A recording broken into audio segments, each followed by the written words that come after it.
El primer domingo de mayo siempre olía a pollo asado con romero en mi cocina. Había preparado la misma cena del Día de las Madres durante décadas. Tal como me enseñó mi madre, todo desde cero. La mesa puesta con la vajilla buena, el aire lleno de las voces de mi familia. Pero este año, algo se sentía diferente en el momento en que entré al comedor.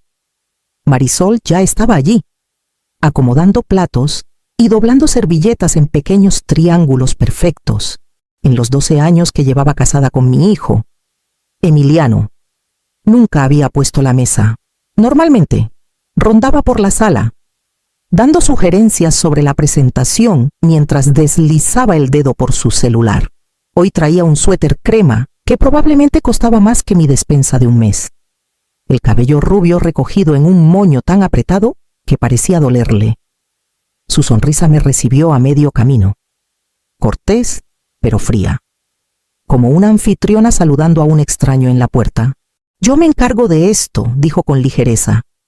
«Tú concéntrate en la cocina, técnicamente. Era mi día. Pero hace mucho aprendí que mantener la paz a menudo significa tragarse las pequeñas ofensas». Regresé a la cocina, rociando el pollo, probando el gravy, respirando los aromas que me habían sostenido a través de años de pérdida y trabajo duro. Cuando nos sentamos, la mesa brillaba, las velas estaban encendidas y Marisol estaba en plena actuación. Reía demasiado fuerte ante los chistes pequeños de Emiliano. Elogiaba su propia disposición de la mesa y tocaba la manga del saco de su padre de una manera que parecía ensayada. Emiliano parecía estar en otro lado, respondiendo sus preguntas automáticamente, mirando su reloj. Yo me mantuve mayormente callada, rellenando vasos, pasando platones, fingiendo no notar lo poco que esta noche se sentía mía, a mitad del postre. Marisol carraspeó y alcanzó algo debajo de su silla. Sacó un sobre color crema que hacía juego con su suéter y lo levantó con un ademán teatral. «Anuncio de viaje familiar», dijo. La mesa vibró de emoción mientras explicaba que se irían 10 días a Hawái, desde mañana por la mañana. Luego, sacó una tarjeta más pequeña y me la deslizó por la mesa. La letra era elegante, pero las palabras no. Tareas de cuidado de la casa, limpieza profunda de todas las habitaciones, organizar closets. «Gracias por tu servicio». Miré a Emiliano. Él miró su plato. Mis mejillas ardieron, pero sonreí y coloqué la tarjeta junto a mi copa de vino, dejando que la conversación continuara sin mí. Ya sabía que mañana la casa estaría vacía. Esta casa ha sido mía desde 1981. Mi esposo, Javier, y yo firmamos los papeles en la oficina de un abogado una tarde lluviosa, tomados de la mano como dos jóvenes comprando su primer sueño. Pensábamos que tendríamos toda una vida para llenarla de recuerdos. 3 años después, los frenos de un camión de reparto fallaron en una carretera mojada, y me quedé parada en la misma ventana de la cocina, mirando un camino vacío. Conservé la casa porque era todo lo que Emiliano y yo teníamos de él. Liquidé la hipoteca con el seguro de vida, negándome a vender sin importar cuántas personas me dijeran que era demasiado grande para nosotros dos. Cada pared guardaba un recuerdo, los primeros pasos de Emiliano en el pasillo, sus proyectos de ciencias escolares esparcidos por la mesa del comedor, el olor del perfume de Javier que aún flotaba en el dormitorio. Trabajé en 2 empleos de dependienta en una ferretería por las mañanas y mesera en un café en el malecón por las noches para que los impuestos se pagaran y las luces no se apagaran. Cuando Emiliano trajo a Marisol a casa por primera vez, pensé que era una bendición. Tenía una risa cálida y una forma de hacer que él se parara más derecho. Al principio, preguntaba por mis recetas, elogiaba el jardín, incluso ofrecía ayudar a decorar el árbol de Navidad. Pero con los años, la calidez se enfrió. Los comentarios empezaron a colarse sobre mis cortinas pasadas de moda. Cómo debía dejarles las fiestas a ellos. Cómo Emiliano necesitaba más espacio para ser esposo. El cambio fue tan lento que no noté cuántas habitaciones dejaron de sentirse mías. Las fotos familiares desaparecieron del pasillo, reemplazadas por arte abstracto. La mesa de la cocina se volvió demasiado informal para los invitados. Mi lugar en mi propia casa quedó a un brazo de distancia del centro. Creo que el último día de las madres en que realmente me sentí celebrada fue el año antes de que se casaran, cuando Emiliano preparó hot cakes y me trajo flores del jardín. Todavía tengo la foto yo en la mesa de la cocina, con el sol en el cabello, su mano en mi hombro. Mañana se irían, y por primera vez en años, la casa sería mía de nuevo, aunque solo por un tiempo. Se fueron antes del amanecer. El ruido de las maletas rodando por los escalones del porche rompió el silencio de la madrugada. Apenas me había puesto la bata cuando Marisol abrió la puerta de mi recámara sin tocar. Su perfume llegó antes que su voz. Solo unas cosas extra. Elvira, dijo, deslizando el dedo por su celular. Los zoclos de la sala están polvorientos. El closet principal necesita organizarse. Y esas cortinas de la habitación de huéspedes. Lávalas y plánchalas antes de que regresemos. Sus ojos recorrieron mi cómoda. La colcha doblada al pie de la cama. La pila de libros de la biblioteca en la mesita de noche. No ocultó la leve arruga de su nariz. Trata de hacerte útil. Es lo menos que puedes hacer. No respondí. Ella no esperó una respuesta. Salió al pasillo con sus pantalones de lino impecables y sus tenis sin una mancha, llamando a los niños para que se apuraran. Cuando llegué a la ventana frontal, Emiliano estaba cargando las últimas maletas en la camioneta. Incluso la niñera subía, con Paloma tomada de su mano y Tadeo balanceando su maletita como si fuera la mayor aventura. El motor arrancó. Marisol seguía señalando el portaequipaje, indicando a Emiliano dónde amarrar el equipo de playa. Luego se fueron. El auto desapareció por la calle, dejando solo el leve olor a escape y su perfume en el aire. El silencio que siguió fue pesado.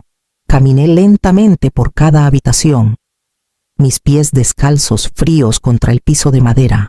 La sala brillaba con los muebles modernos de Marisol vidrio, cromo y tapicería pálida que nadie se atrevía a usar. Mis cortinas florales habían sido reemplazadas por paneles blancos rígidos, como los de un vestíbulo de hotel. En el comedor, la mesa donde Emiliano hacía sus tareas ahora sostenía un centro de mesa escultórico que nunca toqué. Las encimeras de la cocina estaban vacías, salvo por una cafetera de diseño que requería cápsulas especiales. Me paré en el umbral, mirándolo todo, y por primera vez en años, me permití imaginar esta casa sin ellos, sin las superficies frías, sin las sonrisas tensas, sin la constante sensación de estar estorbando.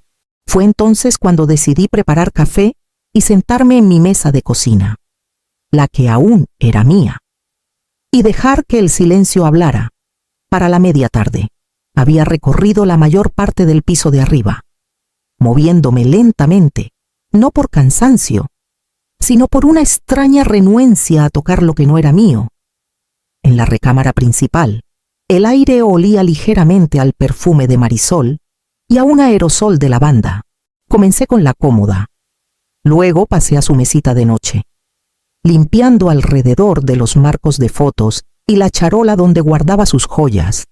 Cuando abrí el cajón superior para alcanzar la esquina trasera, vi un sobre con la solapa ya rota. El logo del banco estaba en la esquina, claro y reconocible. Estuve a punto de dejarlo a un lado, pensando que era una cuenta para Emiliano, pero algo en el papel grueso me hizo mirar más de cerca. Era un estado de cuenta de una hipoteca, de esta casa.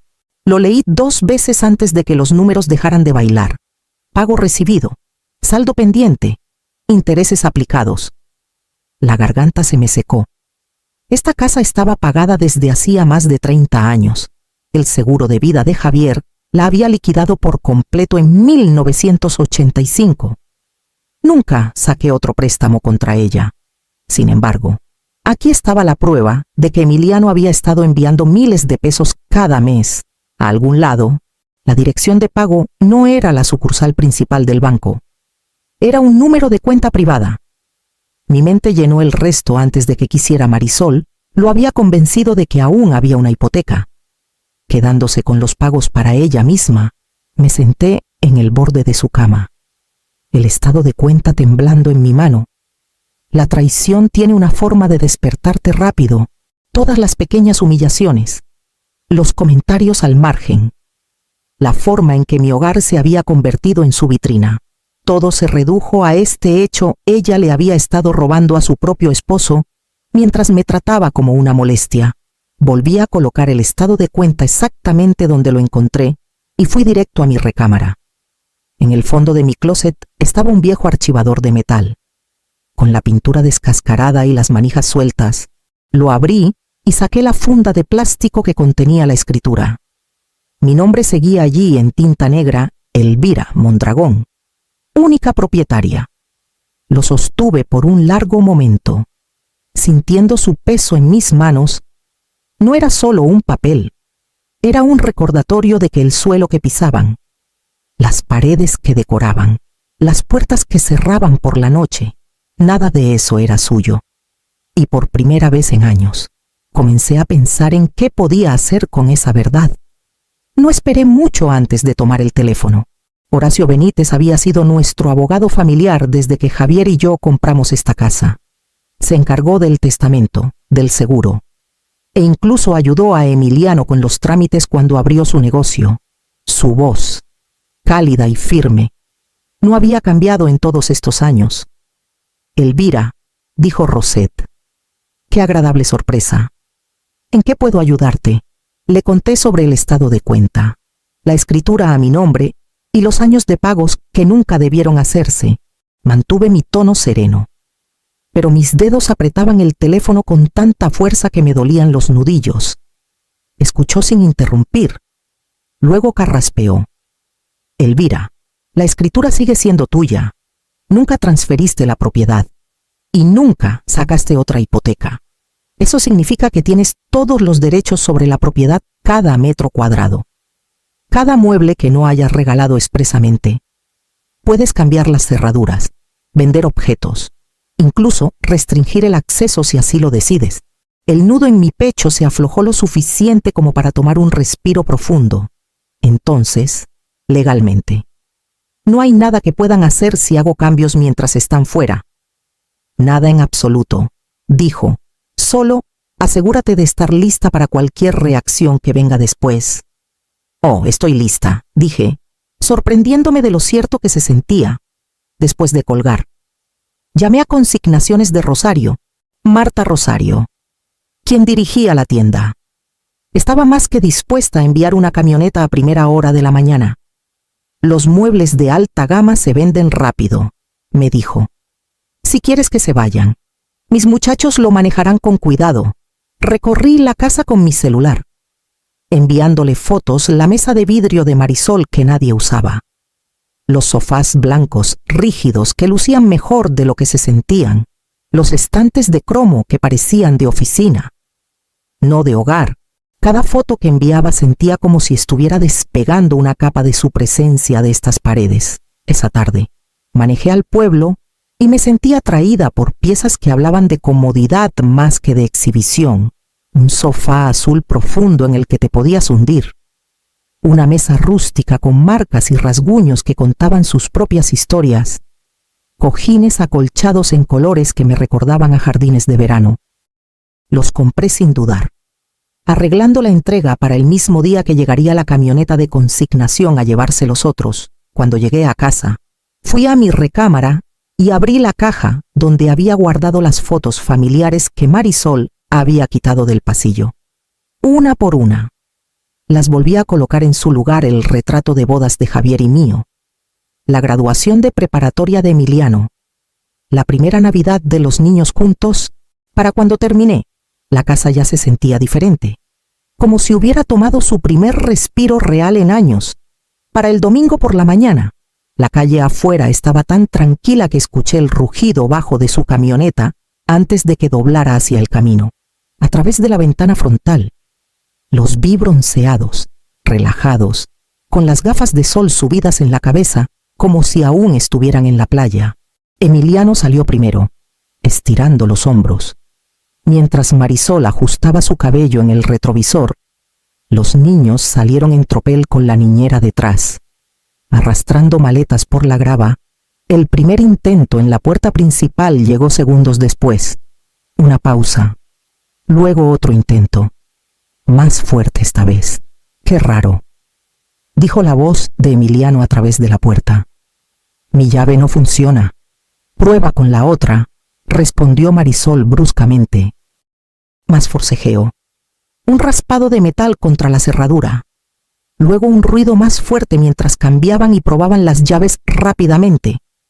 Es como si hubieran cambiado la cerradura, dijo Emiliano.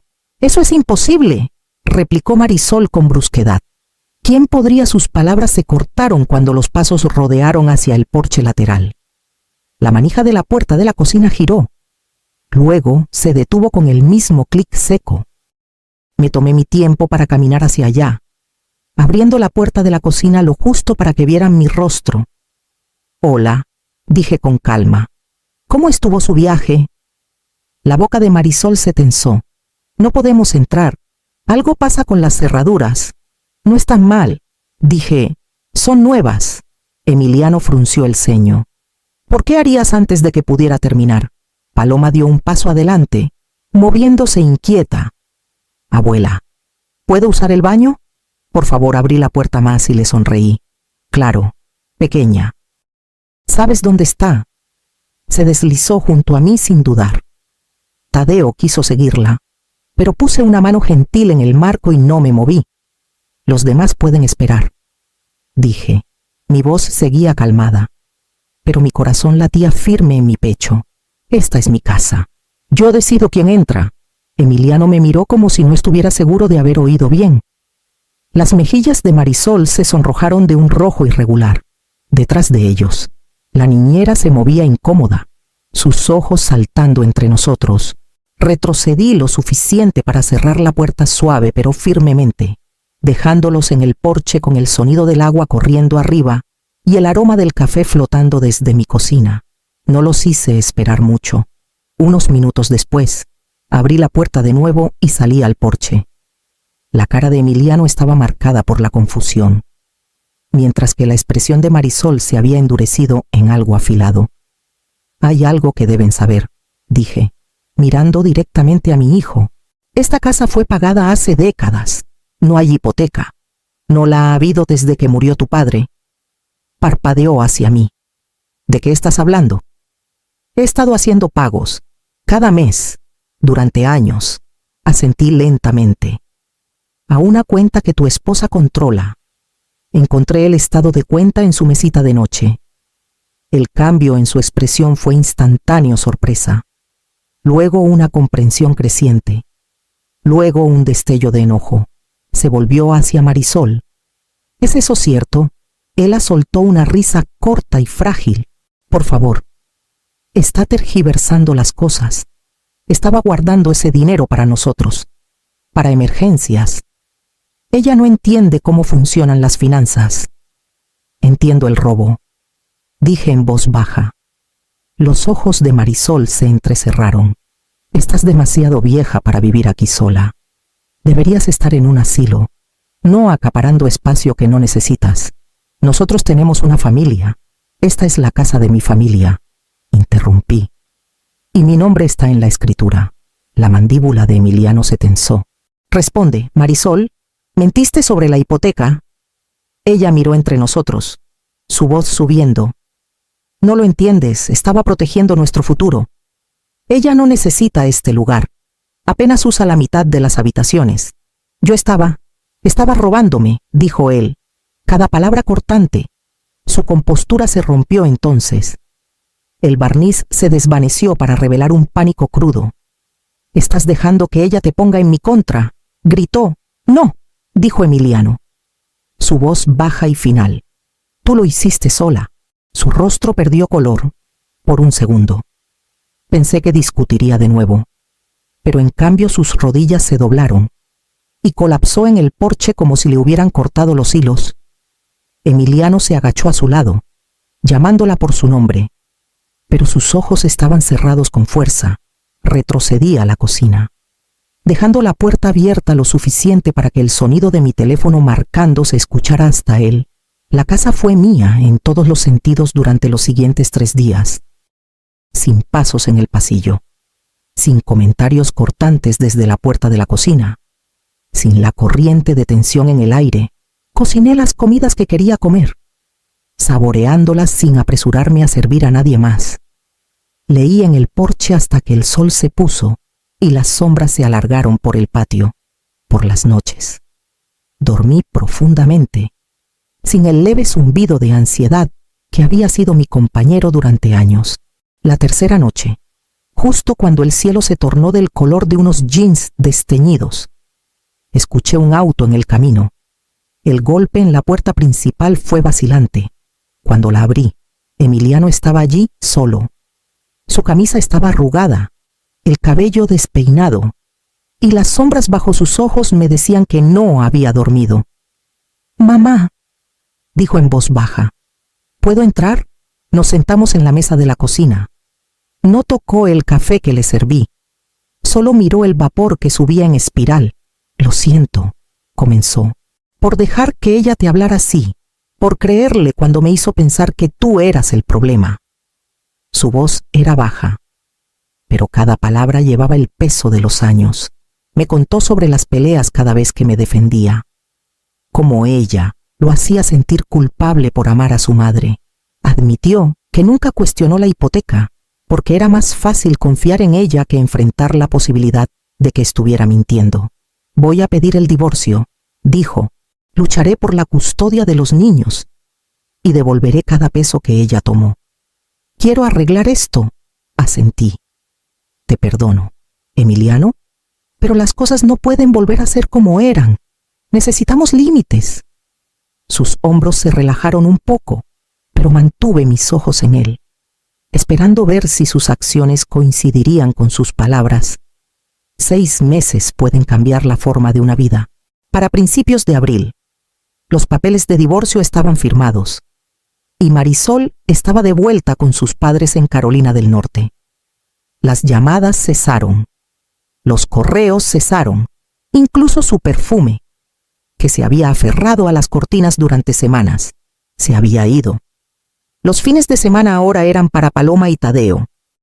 Los sábados por la mañana, Paloma se paraba en un banquito junto a mí en la encimera de la cocina, midiendo harina con manos cuidadosas mientras le contaba el truco para mantener tierna la masa del pastel. Tadeo prefería el jardín, arrodillándose en la tierra junto a mí para presionar semillas de cempasúchil en el suelo. Su risa resonaba por el patio cada vez que un petirrojo aterrizaba lo suficientemente cerca como para asustarlo. Emiliano venía los viernes por la noche, quedándose en la habitación de huéspedes cuando los niños estaban aquí. Seguía las reglas de la casa sin quejarse, ayudaba a limpiar después de la cena. Mantenía su celular fuera de la mesa y respetaba los espacios que eran solo míos. A veces aún había sombras en su expresión, restos de los años que lo habían desgastado, pero podía verlo pararse más derecho, hablar más ligero. La casa se sentía diferente ahora, no solo por los muebles o las fotos de vuelta en las paredes, sino porque el aire estaba cálido con el tipo de ruido que quería conservar. Risas en la cocina, el sonido de un balón de fútbol golpeando la cerca del patio trasero, conversaciones que no se sentían como negociaciones. Una tarde de domingo, después de que los niños se fueron con Emiliano al parque, me senté en la mesa de la cocina, con las manos alrededor de una taza de té, mirando el jardín donde los brotes verdes empujaban a través de la tierra, por primera vez en años. A temporadas se sentía como un reflejo de mi propia vida, algo creciendo de nuevo, donde una vez pensé que nada podría. Este año, el Día de las Madres comenzó en mi cocina, no con tensión, sino con el aroma de roles de canela en el horno y Paloma arreglando tulipanes de mi jardín en un frasco de vidrio. Tadeo estaba sentado en la mesa, coloreando una tarjeta que insistía era de todos nosotros. Emiliano trajo una bandeja de fruta fresca. Sonriendo de esa manera desprotegida que no había visto en años. La mesa era mía, mi madera rústica y sólida. Mi camino de mesa acolchado. Mi vajilla con sus finas grietas de décadas de uso. Las paredes sostenían nuestra historia de nuevo, la sonrisa fácil de Javier en nuestro día de bodas. Emiliano con su gorra de la liga infantil. Los retratos escolares de los niños alineados en marcos disparejos. Comimos despacio, riendo entre bocados. El tipo de risa que no necesita probar nada. En un momento, miré el jarrón de tulipanes, recordando otra mesa. Otro día cuando una tarjeta color crema fue deslizada hacia mí como un despido. Gracias por tu servicio, decía. Ahora, entendí el servicio que más importaba: servir mi propia dignidad, mi paz, mi alegría. Recogí los platos, sintiendo que el peso de aquel viejo insulto finalmente se había ido, reemplazado por algo que había reclamado para mí la certeza de que nunca, jamás, aceptaría menos otra vez.